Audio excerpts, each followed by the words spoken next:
मैं Deepak Tripathi Saraswati group of colleges के digital platform पर आपका पुनः एक बार स्वागत करता हूँ। दोस्तों, हम डीएलएड 4th सेमेस्टर के अंतर्गत सामाजिक अध्ययन विषय का हम लोग उसमें अध्ययन कर रहे थे। इसके अंतर्गत हमने पिछली कक्षाओं में राष्ट्रीय आंदोलनों के बारे में पढ़ा था। उसी कड़ी में आज जो हम लोग देखेंगे वो देखेंगे पूर्ण स्वराज की मांग, जिसकी डिमांड किसके द्वारा की गई थी?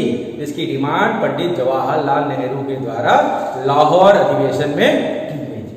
ठीक है, आज हमारा यही टॉपिक रहेगा। चलिए दोस्तों, हम इसको स्टार्ट करते हैं। आज के इस पूरे क्लास में हम लोग अध्ययन क्या करेंगे, किन किन प्रमुख बिंदुओं का अध्ययन करेंगे। पहला होगा लाहौर अधिवेशन का अध्ययन करेंगे। ये लाहौर अधिवेशन में क्या क्या मुख्य डिमांड किया गया था। दूसरा, पूर्ण स्वराज का अध्ययन करेंगे। नेहरू जी के द्वारा जो पूर्ण स्वराज की जब घोषणा की जाती है तो ये कौन सी घोषणाएं जाती हैं। ठीक है। और तीसरा कहता है गांधी जी के द्वारा 11 मांगों का अध्ययन करेंगे। इसके बाद गांधी जी अंग्रेजों के समक्ष अपने 11 डिमांड रखते हैं, कहते हैं कि हमारी ये डिमांड आप क्या कीजिए, पूरा कर लीजिए। अगर पूरा नहीं करेंगे तो हम क्या करेंगे, फिर से एक बार राष्ट्रीय आंदोलन की शुरुआत करेंगे। अंग्रेज इनको नहीं मानते हैं, जिसके फलस्वरूप हम देखते हैं कि सविनय अवज्ञा आंदोलन की शुरुआत होती है, जिसके बारे में हम लोग डिटेल अगले क्लास में पढ़ेंगे।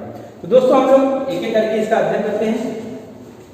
सबसे पहले हम लोग पृष्ठभूमि समझते हैं कि पिछली कक्षाओं का रिवीजन करते हुए कि इस लाहौर अधिवेशन या पूर्ण स्वराज की जरूरत ही क्यों पड़ी।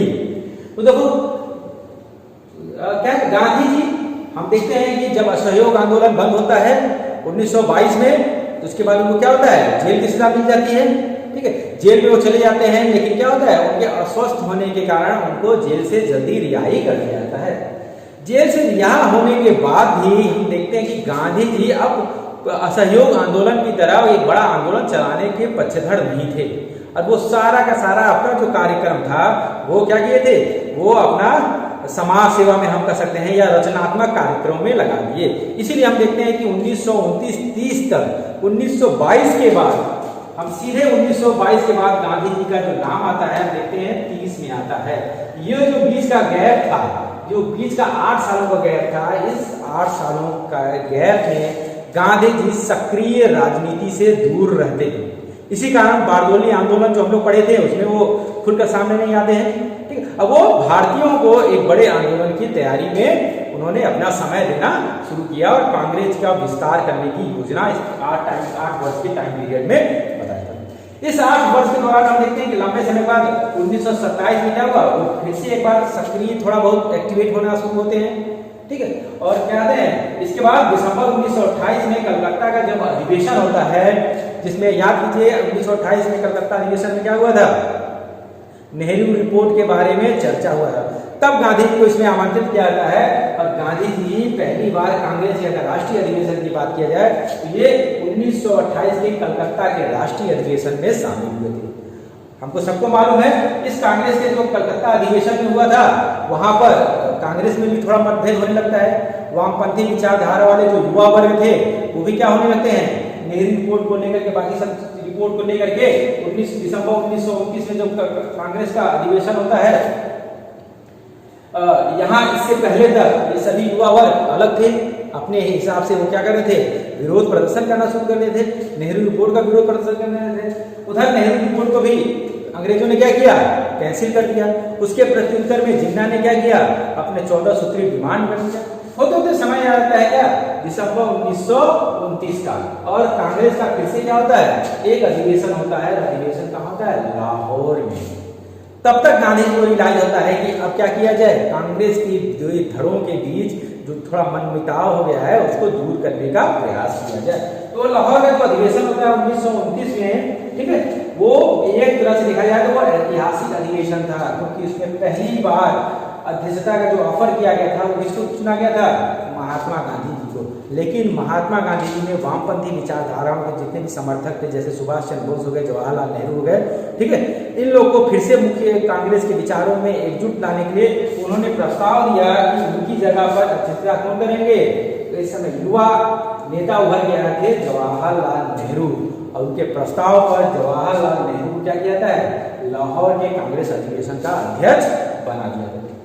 नेहरू रिपोर्ट में हमने देखा था कि नेहरू रिपोर्ट में क्या था, डोमिसाइल, हमको डोमिसाइल चाहिए। ठीक है, हमको क्या चाहिए, पूर्ण स्वतंत्रता नहीं चाहिए, इस तरह का डिमांड किया गया था। ठीक है, हम क्या है कॉमनवेल्थ के हम मेंबर बने रहेंगे, जिसका नेहरू जी जवाहरलाल नेहरू विरोध करते हैं और कहते हैं कि हम यही महत्वपूर्ण समय है कि हमको क्या डिमांड करना चाहिए, पूर्ण स्वराज की डिमांड करना चाहिए। लेकिन नेहरू रिपोर्ट में नहीं रखा गया था। तो जवाहरलाल नेहरू जी को बहुत बेहतरीन मौका मिलता है और इस लाहौर अधिवेशन में, ठीक है, क्या कहते हैं 3-4 चीजें किया गया था और जवाहरलाल नेहरू ने अपने जो इच्छा थी उसको इस लाहौर अधिवेशन में पूर्ण किया। ठीक है, इस अधिवेशन में स्पष्ट कहा गया कि नेहरू रिपोर्ट लागू करने का अवधि क्या हो गया है, समाप्त हो गया है। जो डेडलाइन किया गया था वो 1 साल बाद 31 दिसंबर तक क्या हो गया, जो पंडित मोतीलाल नेहरू जो है नेहरू रिपोर्ट सबमिट किया गया था अंग्रेजों को और अंग्रेजों कहा गया था उसको एक्सेप्ट कर लीजिए, वो डेडलाइन यहाँ पर समाप्त होने की घोषणा की गई। चलिए अब देखते हैं दोस्तों कि अब क्या क्या प्रमुख घोषणाएं इस लाहौर अधिवेशन में किया गया। लाहौर अधिवेशन जिसकी अध्यक्षता कौन कर रहे थे, पंडित जवाहरलाल नेहरू। ठीक है, 1929 में यह अधिवेशन हो रहा है। अधिवेशन कहाँ हो रहा है, 1929 में। अध्यक्ष कौन है, पंडित जवाहरलाल नेहरू। इसमें क्या क्या प्रस्ताव पारित हुआ, पहला प्रस्ताव इसमें पारित हुआ कि नेहरू समिति जो किसके द्वारा बनाया गया था, जो मोतीलाल नेहरू जी के द्वारा बनाया गया था, वो रिपोर्ट बिल्कुल ही निरस्त घोषित कर दिया गया। क्यों, क्योंकि अंग्रेजों के द्वारा उसको पूरी तरह से अस्वीकृत कर दिया गया। इसके बाद डिसाइड हुआ कि अब इस रिपोर्ट के आधार पर हम लोग कोई भी अगला डिमांड नहीं करेंगे, अब हम क्या करेंगे, एक नई रणनीति फॉलो अप करेंगे। यहां से नेहरू रिपोर्ट खत्म। ठीक, दूसरा कहा गया कि अब हमको क्या चाहिए, पूर्ण स्वराज का प्रस्ताव पारित हुआ। अब हमको क्या चाहिए, अब हम डोमिनेंस का मांग नहीं करेंगे। ठीक है, हम क्या करेंगे, स्वराज की मांग नहीं करेंगे, अब हम क्या करेंगे, पूर्ण स्वराज, मतलब हमको आंतरिक और बाह्य रूप से पूर्ण रूप से क्या चाहिए, स्वतंत्रता चाहिए, इसका हम डिमांड करेंगे। दूसरा प्रस्ताव ये पारित होता है। तीसरा क्या हुआ कि इसमें स्वराज शब्द को डिफाइन किया गया। इससे पहले कांग्रेस के संविधान में स्वराज का मतलब क्या था, स्वराज का मतलब होता था कि हमको आप आंतरिक जो प्रदेश हैं, प्रांत हैं, उनमें स्वायत्तता दीजिए, केंद्रीय विधान परिषद में कुछ अधिकार दीजिए। ठीक है, ये सब स्वराज का मतलब था। भले ही आप बाहरी जितने भी मामले हो गए, विदेशी मामले हो गए, आप गवर्नमेंट कीजिए, लेकिन भारत की आंतरिक जो भी क्रियाविधि है, पॉलिटिक्स है, जो अधिकार है, वो भारतीयों को सौंपिए। ये स्वराज का डिमांड होता था।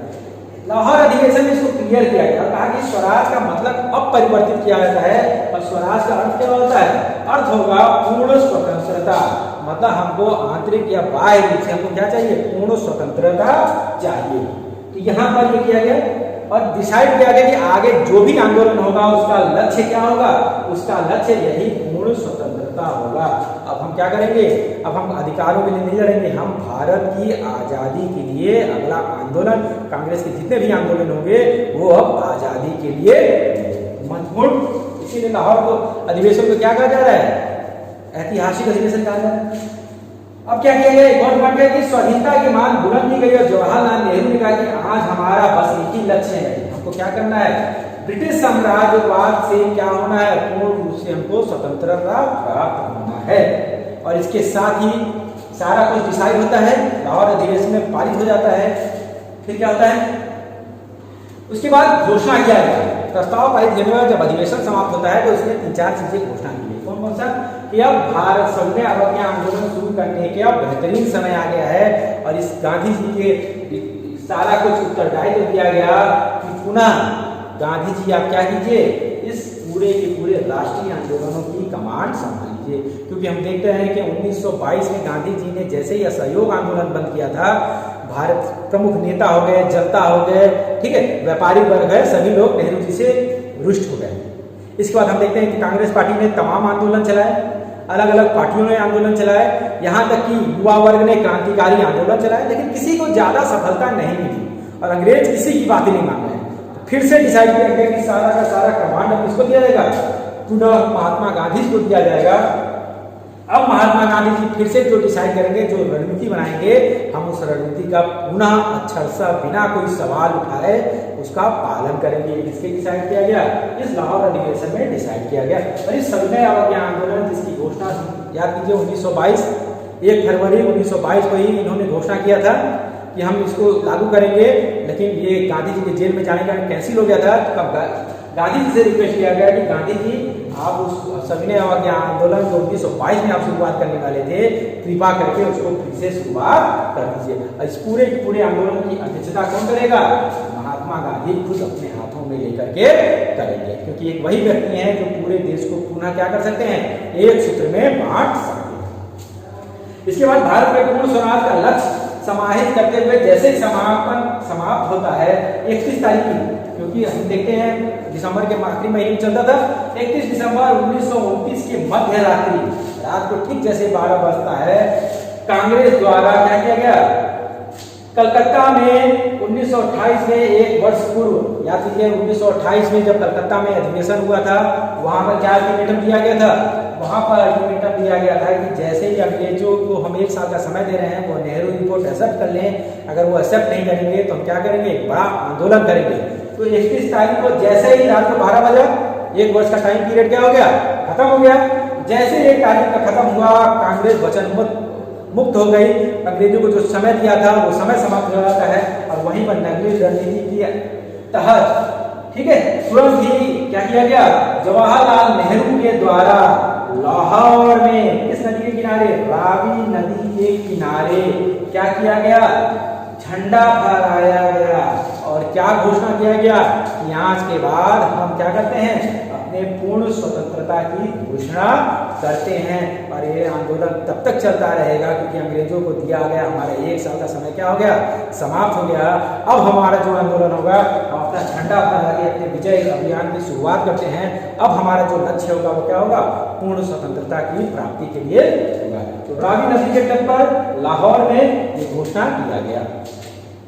इसके बाद सारा कुछ हो गया, समापन हो गया, ठीक। इसके बाद नई कार्य समिति का गठन होता है। वहीं पर लाहौर अधिवेशन के बाद फिर 2 दिन बाद कितना समय हो गया? 2 जनवरी 1930। 31 दिसंबर को खत्म हुआ था 1929 में, 2 दिन बाद क्या हो गया? 1930 आ गया। क्या घोषणा किया गया कि अब प्रत्येक वर्ष 26 जनवरी 1930 से शुरुआत हो रहा है। मतलब प्रत्येक वर्ष 26 जनवरी को, एक वर्ष कब? 26 जनवरी को हम क्या मनाएंगे? पूर्ण स्वाधीनता या पूर्ण स्वराज दिवस मनाना शुरू करेंगे। और वहीं से शुरुआत हो जाता है। कांग्रेस प्रति वर्ष 26 जनवरी को क्या मनाता था? पूर्ण स्वाधीनता दिवस मनाने की शुरुआत हुई। पता हम स्वतंत्र नहीं हैं, लेकिन हमको इतना मालूम है कि हम जल्दी ही क्या हो जाएंगे? स्वतंत्र हो जाएंगे। और हमने क्या मनाना शुरू कर दिया? अपना पूर्ण स्वतंत्रता दिवस मनाना शुरू कर दिया। इसी दिन महात्मा गांधी के द्वारा क्या किया गया? पूर्ण स्वराज शपथ एक तैयार किया गया। उस शपथ की रूपरेखा तैयार की गई, लाइन तैयार की गई। किसके द्वारा? महात्मा गांधी जी के द्वारा। मतलब महात्मा गांधी जी के द्वारा भी अब इसको क्या मिल रहा है? समर्थन मिल रहा है। और उस शपथ में लोगों को वचन लेना था। क्या वचन लेंगे? कि हम लोग अपनी स्वतंत्रता के लिए लड़ेंगे। और देखते हैं कि अंत में क्या हो गया? 1947 तक आते आते हमको उस वचन के तहत गांधी जी को लोगों ने वादा किया कि हम पूर्ण तन मन धन से आपके सहयोग में आएंगे, और वहां से भारत को 1947 में क्या हो रहा है? स्वतंत्रता मिल जाएगी। जब भारत स्वतंत्र हो गया और भारत में संविधान लागू हो गया, इसीलिए भारत में 26 तारीख को, 26 जनवरी को क्या हो गया? नया संविधान लागू किया गया। क्योंकि 26 जनवरी हमारे लिए महत्वपूर्ण दिन था, क्योंकि 26 जनवरी 1930 को हमने क्या किया था? पूर्ण स्वतंत्रता दिवस के रूप में मनाना हम लोग शुरू कर दिया था। यही कारण है कि 26 जनवरी को हमारा संविधान लागू हुआ। और इसी 26 जनवरी 1950 को हमने क्या किया? अपना गणतंत्र दिवस के रूप में इसको मनाना शुरू कर दिया, जब भारत का नया संविधान लागू हुआ। ये हो गया टोटल पूर्ण स्वतंत्रता दिवस के बारे में, जो हमने 1930 से मनाना शुरू कर दिया था। अब जब इतना हो जाता है, जवाहरलाल नेहरू ने पूर्ण स्वतंत्रता की मांग कर दी, सारा का सारा दामोदार किसके दे दिया गया? महात्मा गांधी जी के ऊपर दे दिया गया। तो महात्मा गांधी जी आंदोलन जैसे ही शुरुआत करने वाले थे, कुछ फिर भारतीय नेता आते हैं, कहते हैं गांधी जी एक बार आखिरी प्रयास किया जाए, अंग्रेजों से क्या किया जाए? आखिरी बार उनसे बातचीत किया जाए कि हो सकता है वो हमारी मांगे मान लें। गांधी जी कहते हैं ठीक है भाई, अहिंसात्मक जितना अच्छा हो उतना हो जाएगा। अगर बातचीत से ये सारा कुछ प्रॉब्लम दूर हो जाए तो हम बातचीत करने के लिए तैयार हैं। तो सविनय अवज्ञा शुरू करने से पहले, ठीक है, गांधी जी ने एक बार और किसके सामने अपनी 11 मांगों को, उस समय तत्कालीन वायसराय थे, कौन वायसराय थे? इरविन वायसराय थे, उनके समक्ष रखा। कब रखा? जनवरी 1930 ईस्वी में। उन्होंने क्या किया? 30 जनवरी के आसपास, ठीक है, संयोग से उसी दिन क्या है? महात्मा गांधी जी का शहादत है, ठीक है। तो 30 जनवरी 1930 के आसपास उन्होंने क्या किया, अपनी जो मांगे थी वो किसके समक्ष रखा, उस समय तत्कालीन वायसराय कौन थे, इरविन के समक्ष उन्होंने अपनी ये 11 मांगे रखी। उन्होंने कहा कि अगर हमारी ये 11 मांगे आप मान लेते हैं तो क्या होगा, हम कोई भी बड़ा आंदोलन नहीं करेंगे। अब ये 11 मांगे क्या थी, ठीक है, उन्होंने 30-31 के करीब हम बताए हैं, ठीक है। 30 जनवरी 1930 में जो 11 मांगे प्रस्तुत की थी, देखिए वो क्या क्या है, ठीक है, वो क्या है। सबसे पहले उन्होंने क्या किया, उन्होंने कहा भाई कटौती कीजिए, जितने भी आलतू फालतू खर्चे हैं उनमें कटौती कीजिए। आप कौन सा आलतू फालतू आप खर्चा कर रहे हैं, जैसे आप सेना में बहुत ज्यादा व्यय कर रहे हैं, अब तो कोई युद्ध भी नहीं लड़ा जा रहा है, प्रथम विश्व युद्ध समाप्त हो गया है, तो इस सेना में जो आप पैसों की बर्बादी कर रहे हो, टोटल खर्चे हैं, इसमें कितना % कटौती कीजिए, 50% की आप सेना के व्यय में क्या कीजिए, कटौती कर दीजिए। कोई जरूरत नहीं है, अब वो सारे पैसे क्या कीजिए, भारतीयों के उत्थान के लिए, विकास में लगाइए। दूसरा उन्होंने कहा कि जितने भी सरकारी सेवा के बड़े बड़े अफसर हैं, सिविल सेवा के जितने बड़े अधिकारी हैं, उनके भी वेतन बहुत ज्यादा पा रहे हैं, उनके भी वेतन में क्या कीजिए, 50% की कटौती कीजिए, ठीक है, ताकि क्योंकि समाज में वर्ग बन गया साफ, सरकारी सेवा में जो पा रहा है, जो कर रहा है, बहुत ज्यादा वेतन पा रहा है, इसीलिए सारा युवा वर्ग किसकी ओर आकृष्ट है, सरकारी सेवाओं की तरफ चला जा रहा है, अंग्रेजों को हेल्प मिल रहा है। तो उन्होंने कहा कि 50% का इसमें भी क्या कीजिए, आप कटौती कीजिए। उन्होंने कहा कि जो शराबबंदी, ये शराब जो है, मद्यपान है, पूरे युवा वर्ग को खराब कर दे रहा है, तो ये शराब को भी क्या कीजिए, पूर्ण रूप से आप बंद कीजिए। ये हमारा क्या है, तीसरा डिमांड है। चौथा डिमांड उन्होंने कहा कि जितने भी राजनीतिक बंदी हैं, जिनको काला पानी सजा दे दिया गया है, ठीक है, अंडमान निकोबार भेज दिया गया, इन सबको आप तुरंत क्या कीजिए, तत्काल रूप से रिहा कर दीजिए। अब देखिए कुछ लोग इसी 11 डिमांड में कहते हैं कि उन्होंने महात्मा गांधी को एक और पॉइंट जोड़ देना चाहिए कि राजनीतिक बंदियों के साथ साथ जितने भी क्रांतिकारी लोग गिरफ्तार किए गए हैं उनको भी आप रिहा कर सकते हैं, क्योंकि गोल्डन समय था ये, ठीक है। भगत सिंह को उसी समय फांसी लगने वाला था, तो गांधी जी पूरा युवा वर्ग जो था वो किसके साथ खड़ा था, भगत सिंह के साथ खड़ा था। गांधी जी जरा सा प्रयास करते और यहाँ पर राजनीतिक बंदी न लिख करके केवल बंदियों की रिहाई की बात करते, हो सकता है भगत सिंह को फांसी नहीं होती है, वो क्या होते, आजाद हो जाते। तो उन्होंने लेकिन खैर उन्होंने कहा कि केवल राजनीतिक बंदियों की रिहाई की जाए, जिन पर कोई भी हिंसा का आरोप नहीं है, उनको क्या कीजिए, आप रिहा कर दीजिए। उन्होंने कहा कि आपराधिक, उस समय अंग्रेजों का बड़ा भयंकर गुप्तचर विभाग था, बड़ा खुफिया रिपोर्ट नेताओं के बारे में गलत रिपोर्ट देते हैं। उन्होंने कहा कि जो आपराधिक गुप्तचर विभाग है उसमें सुधार करने की जरूरत है, इसमें तत्काल रूप से या तो इसको बंद कर दीजिए या तो इसमें बड़े पैमाने पर सुधार कीजिए, ताकि ये लोग गलत रिपोर्टिंग आप लोग को न दें, आप विधि के रिपोर्ट के आधार पर हम लोग को क्या करते हो, गिरफ्तार करते हो। उन्होंने कहा कि जो हथियार के कानून है, ठीक है, उस समय लोग क्या कर रहे हैं, हथियार किसी भी तरीके से प्राप्त कर ले रहे हैं, उन हथियारों के द्वारा क्या कर रहे हैं, वो हिंसा कर रहे हैं। तो इस हथियार लाइसेंस देने की जो प्रक्रिया है उस पर क्या कीजिए, आप तत्काल रूप से सुधार कीजिए, नहीं तो हम क्या करेंगे, समाज में हिंसा फैल सकता है और जो हमारे आंदोलन के लिए खतरनाक है। उन्होंने अगला क्या कहा, 7वां पॉइंट, उस समय रुपए के एक्सचेंज और बाकी चीजें थे, रुपए स्टालिन के विनिमय में उन्होंने कहा कि इसको चेंज कीजिए, ठीक है, क्योंकि व्यापारियों को बहुत ज्यादा आयात निर्यात में प्रॉब्लम हो रहा था, तो व्यापारियों का पक्ष रखने के लिए कहा कि 1 शिलांग 4 पैसे आप एक्सचेंज रेट घटा करके उसको क्या कीजिए, 1 शिलांग 4 पैसे करना सुनिश्चित कीजिए, ताकि व्यापारियों को व्यापार करने में हेल्प मिले। कुछ डिमांड के व्यापारियों के भी थे। उन्होंने कहा कि कपड़ा उद्योग को संरक्षण प्रदान कीजिए, जो बाहर से कपड़े आ रहे हैं उस पर टैक्स बढ़ाइए, ठीक है, जिससे हमारे भारतीय कपड़ा उद्योग को क्या मिल सके, ज्यादा से ज्यादा फायदा हो सके। आप उनको क्या कीजिए, संरक्षण प्रोवाइड कीजिए। 9वां पॉइंट उन्होंने कहा, देखिए तीनों एक पॉइंट क्या है, तीनों पॉइंट आपके किससे संबंधित है, व्यापारियों से संबंधित है। उन्होंने कहा कि तटीय नौवहन क्षेत्र को भारतीयों के लिए आरक्षित कर देना चाहिए। जितने भी तटीय वाले हैं, भारतीय के जा रहे हैं, जहाज जा रहे हैं, पानी के जहाज जा रहे हैं, व्यापारियों से संबंधित उनसे टैक्स लिया जा रहा है, परेशान किया जा रहा है, दूसरे व्यापारियों को अलाउ कर दिया जा रहा है। तो जितने भी तटीय नौवहन के क्षेत्र हैं वो सबके लिए किसके लिए आरक्षित कीजिए, इन भारतीयों के लिए आरक्षित कीजिए।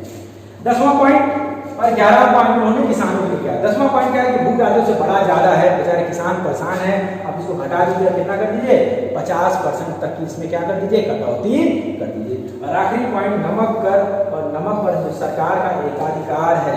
भाई सब समुद्र के किनारे भारत का काफी बड़ा भूभाग है, और बंगाल के समय जब बंगालों पर अधिकार था 100-200 साल पहले, अंग्रेजों का जब पहली बार आए थे तभी उनको नमक पर व्यापार करने का एक अधिकार मिला था। उन्होंने कहा कि नमक तो आराम से मिल जाएगा समुद्र के किनारे, भारतीय लोग अपना नमक बना सकते हैं, हम आपसे क्यों खरीदें। तो जो नमक है इसको क्या कीजिए, उस पर आपका जो एक अधिकार है इसको समाप्त कर दिए। ये 11 डिमांड गांधी जी ने इनके सामने रखा है। ये नहीं मानता है, प्रॉब्लम क्रिएट करना शुरू करता है।